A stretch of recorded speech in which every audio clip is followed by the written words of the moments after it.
إياك نعبد وإياك نستعين أحسن الخالقين أجود الأجودين أكرم الأكرمين غياث المستغيثين جل جلاله وعظم شانه وعظم قرآنه وعظم اسمه ولا إله غيره وبڑے بے مثل بے مثال عظیم شان شان کتاب قرآن مجید فرقان حمید کے پارہ نمبر 19 سورہ الفرقان آیت نمبر 43 ارشاد ربانی أَرَأَيْتَ مَنِ اتَّخَذَ إِلَٰهَهُ هَوَاهُ کیا تم نے ایک اسے دیکھا جس نے اپنی ہی خواہش کو اپنا خدا بنا لیا أَفَأَنْتَ تَكُونُ عَلَيْهِ وَكِيلًا تو کیا تم اس کی نگہبانی کا ذمہ لوگے؟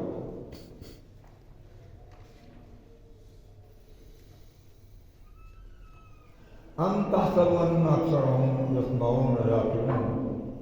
یا یہ سمجھتے ہو کہ ان میں بہت کچھ سنتے اور یا سمجھتے ہیں إِنْهُمْ إِلَّا كَالْأَنْعَامِ وہ تو نہیں ہے مگر جیسے چوپائے بل ہم اضل سبیلا بلکہ ان سے بھی بدتر گمراہ حضرات محترم پچھلی آیات مبارکہ میں آتے ہیں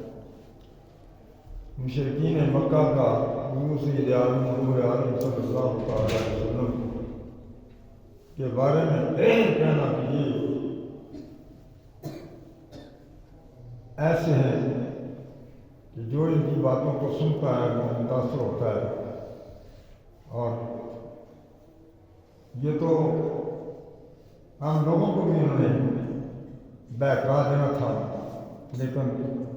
ہم بچ گئے اپنے محبوب صلی اللہ علیہ وسلم کو اللہ تعالیٰ تسلی تشفی دیتے اور ارشاد فرماتا ہے کہ اے حبیب صلی اللہ علیہ وسلم تم نے دیکھا ان کی حالت کو یہ اپنے اندر جو خواہش کی ہے اس کے لیے تابع دار ہیں اپنے خواہش کی اتباع کرتے ہیں اور آپ کے ذہن میں اگر یہ ہے کہ یہ لوگ میری باتوں کو سمجھیں گے ایمان لائیں گے تو پیارے ان میں وہ چیز نہیں ہے سمجھنے والی چیز نہیں ہے عقل بھی نہیں ہے یہ ڈنگر ہے جانور ہے بلکہ اس سے بھی بدتر ہے اللہ حضرات محترم آج جمعرات ہے اور جمعرات کا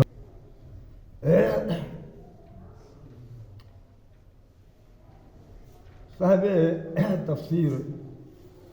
روح البیان علامہ اسماعیل حقی رحمۃ اللہ علیہ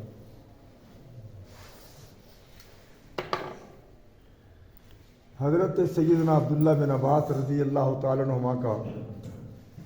یہ قول نقل کرتے ہیں وہ کہتے ہیں کہ حضرت عبداللہ بن عباس فرماتے ہیں کہ ان کی کیفیت یہ تھی کہ وہ بتوں کے پجاری تھے جب باہر چلے جاتے تو کوئی خوبصورت پتھر مل جاتا خوبصورت پتھر تو وہ اس کے آگے اپنے گھٹنے ٹیک دیتے متھا ٹیک دیتے یہ ہمارا خدا ہے اور اگر اس سے کوئی بہتر مل گیا اس کو پھینک دیتے تھے پہلے والے یہ نہیں ہو رہے ہونا اگلا ہی بالکل پھینک دیتے اب یہ ایک دفعہ ایسا بھی ہوا کہ قبیلے کا سردار اس کے پاس بڑا خوبصورت پتھر تھا وہ اس کی پوجا پاٹ کرتا تھا ہر وقت اپنے پاس رکھتا جب وہ قافلے کے ساتھ جا رہا تھا وہ سردار تھا قافلے کا تو جا رہا تھا تو ایسا ہوا کہ وہ پتھر جو ہے نا وہ بت گم ہو گیا اب اس نے کہا کہ قافلے والوں رک جاؤ بڑا نقصان ہو گیا وہ میرا معبود معاذ اللہ وہ گم ہو گیا اب مہربانی کر کے وہ تلاش کرو اب رات پوری گزر گئی وہ نہیں مل رہا تھا رات کا وقت تھا اگلے دن بھی لیکن پھر ایک آدمی دوڑتا اس نے کہا کہ اب بے فکر ہو جاؤ کہنے لگے وہ جو تمہارا گم ہوا ہے اس سے بہتر مجھے مل گیا چلو یہ حالت اس سے بہتر مل گیا یہ حالت تھی ان کی کہ ان کے میں شعور نہیں تھا عقل نہیں تھی دماغ کام نہیں کر تو اللہ تعالیٰ نے مثال دی کہ یہ ڈنگروں کو بنائیں گے ڈنگر جانور تو پھر بھی کوئی نہ کوئی سمجھیے یہ وہ جانور ہے کہ ان کو سمجھ نہیں آتی اللہ تعالیٰ نے اپنے محبوب سے خطاب کرتے فرمایا ارائیتا کیا آپ دیکھتے ہیں من اتخذ بنا لیا جس نے الہ معبود ہوا اپنی خواہش کو جو ان کے اندر آ گیا انہوں نے اس کو معبود بنا لیا उनकी पूजा पाठ शुरू कर दी और उनके सजदे करना शुरू कर दिया। ये उनकी कैफियत थी। नफ्स की ख्वाहिश की पूजा करते थे और उसी के वो बती हो जाते थे। ज़माना जहलियत के लोग एक पत्थर को पूजते थे और जब कहीं उन्हें कोई दूसरा पत्थर उससे अच्छा नज़र आता तो पहले को फेंक देते थे और दूसरे को पूजने लगते थे। आप अंदाज़ा करें कि ये पत्थर को पूजते थे, क्या उनका दिमाग क्या था, उनकी अक्ल क्या थी। तो फरमाया कि प्यारे हबीब, ये तो अपनी ख्वाहिशों के पुजारी हैं जो इनके अंदर आ गया। आफा अंता तकून वाले वकीला, क्या आप इन पर निगहबानी का जिम्मा लेते कि आप फरमाते कि ये सही हो जाएंगे कि ख्वाहिश परस्ती से आपके कहने से रोक देंगे, अपने नफ्स से हमारा की पैरवी पर रुक जाएंगे। फरमाया ना, अम ताहसब अक्सर हम, या ये आप समझते हैं, ताहसब समझना,